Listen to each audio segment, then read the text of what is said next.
Sveiki! Kaip apžvelgti ar redaguoti užduotį po paskelbimo?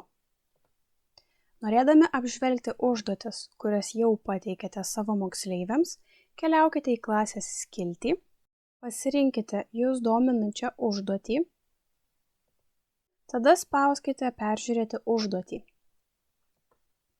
Dabar galite apžvelgti, kokie uždaviniai buvo pateikti.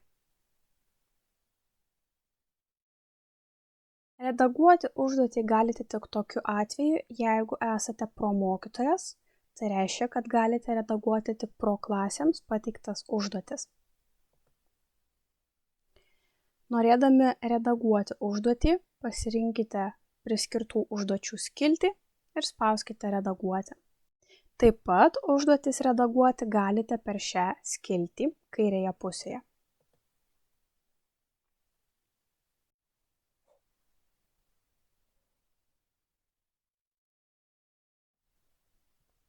Jei mokinys užduotį jau atliko, jūsų atlikti pakeitimai jam nebus matomi.